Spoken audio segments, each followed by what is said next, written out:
Bonjour, bienvenue à la cathédrale de Joliette. Ça me fait plaisir de vous accueillir en ce jour de l'installation de Monseigneur Louis Corriveau.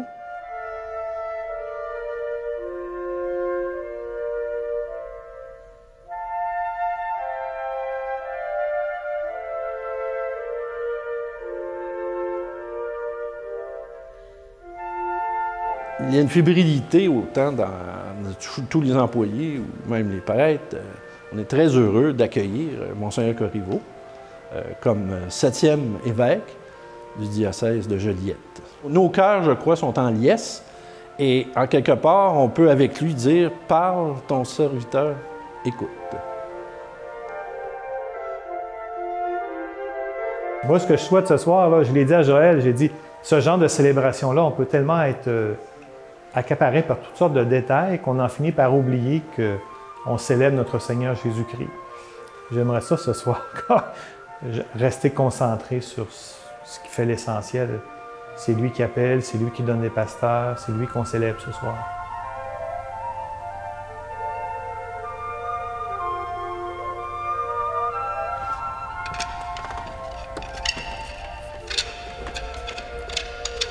Mon bâton pastoral qui a été fait par mon frère André, qui est très habile dans le bois. Il a pris un bois qu'on retrouve en Beauce. C'est de l'érable piqué. Alors, mon frère et moi, on est très différents. Lui, il est très habile dans le bois, manuellement. Moi, disons que j'ai d'autres habilités, mais pas celle-là. Merci, André.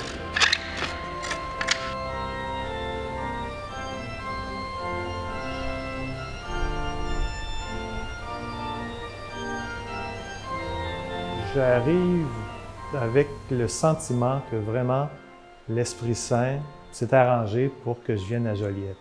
Et à cause de ça, je me sens en paix et probablement, peut-être aussi les expériences que j'ai vécues dans les dernières années m'ont montré que le Christ est là, il est ressuscité puis il agit.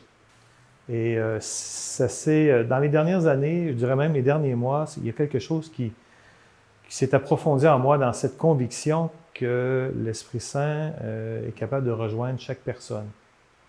À ce moment-là, nous, on est des serviteurs. Je me positionne comme quelqu'un qui vient ici au service de la mission du Christ. C'est lui qui est envoyé, c'est lui qui nous donne son esprit. Alors, moi, j'arrive dans un état en disant, l'Esprit Saint, il me précède. Il est déjà ici dans le cœur des personnes.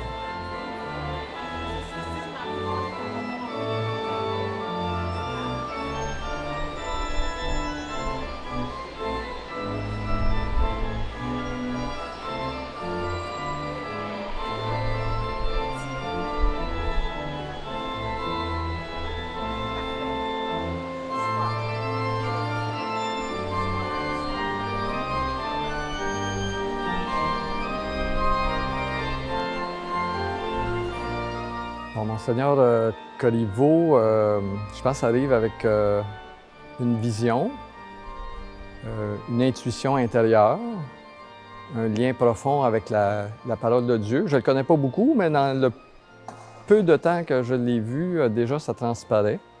Je pense que c'est ce qui va apporter beaucoup à notre diocèse, à nos églises, à nos communautés, ce lien avec la parole de Dieu, avec l'intériorité, avec la première place donnée au Christ. Au niveau de la fraternité aussi, je sens ça chez lui. Je pense que c'est plein d'espérance pour notre Église.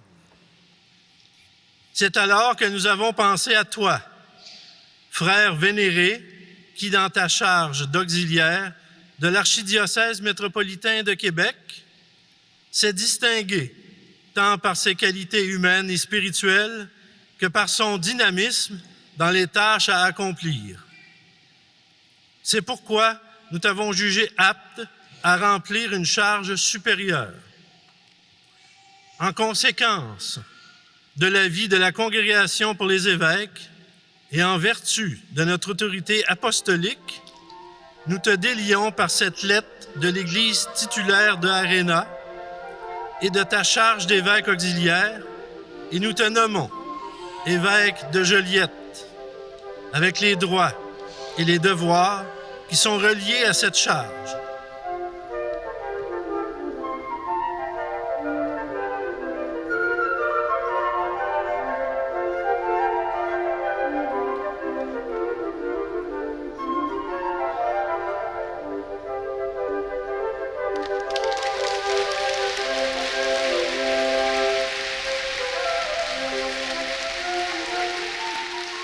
On sent que c'est une personne qui est à l'écoute beaucoup.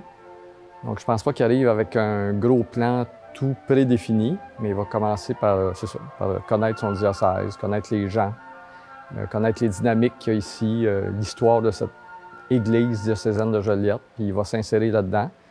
Puis je pense que c'est à partir de là, à partir de ces réalités-là, qu'il va émerger un plan pastoral, une mission pour notre église. Donc, c'est ça, l'avenir est là devant nous. Il n'est pas encore tout à fait tracé, mais on sait qu'on a un pasteur qui va être avec nous autres sur le chemin, qui, comme disait le pape François, qui parfois va être en avant, des fois au milieu, des fois en arrière. Mais c'est ça, il va accompagner notre Église.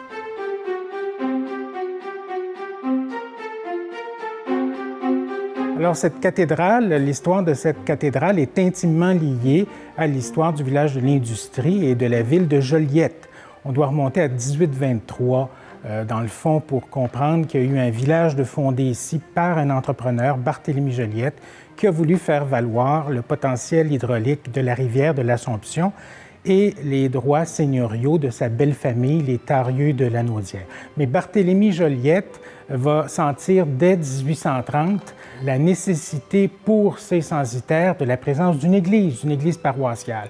Alors, il faut attendre 1842 et la décision de Monseigneur Ignace Bourget pour que Joliette puisse bénéficier d'une première église. Et cette église a été construite et payée par Barthélemy Joliette et son épouse.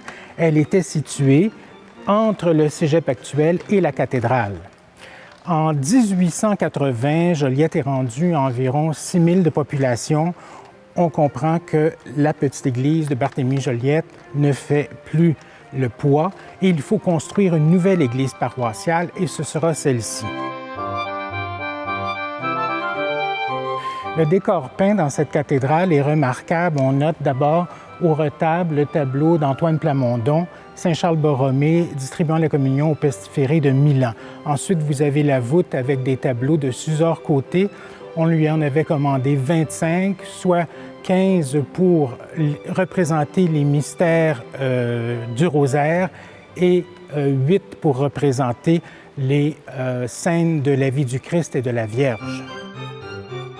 Ensuite, vous avez finalement les tableaux de Georges Delfosse, c'est-à-dire le chemin de croix.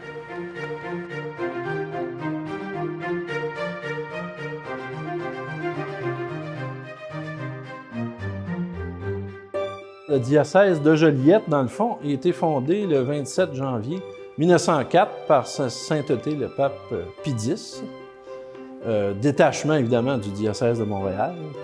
C'est 8000 km². C'est 265 000 catholiques et sur 286 000 de population. Et le diocèse de Joliette, de tradition depuis 115 ans, a toujours été missionnaire.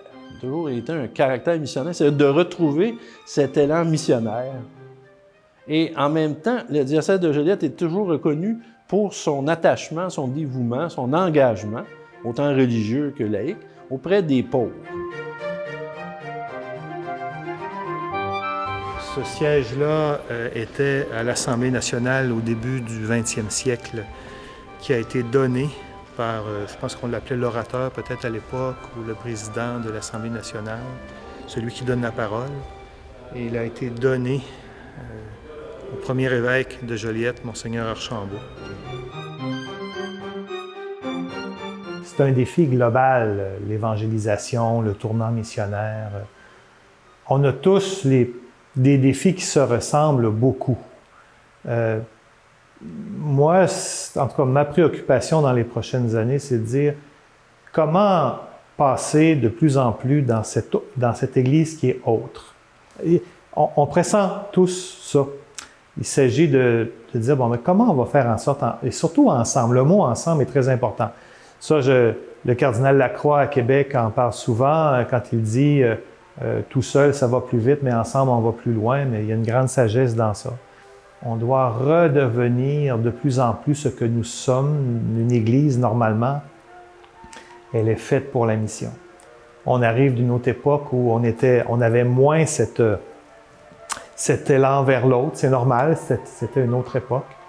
Mais là, il y a quelque chose qui doit changer en nous, qui fait en sorte que de ne pas avoir peur de témoigner de Jésus-Christ, ne serait-ce que de dire « je suis fier d'être un chrétien ».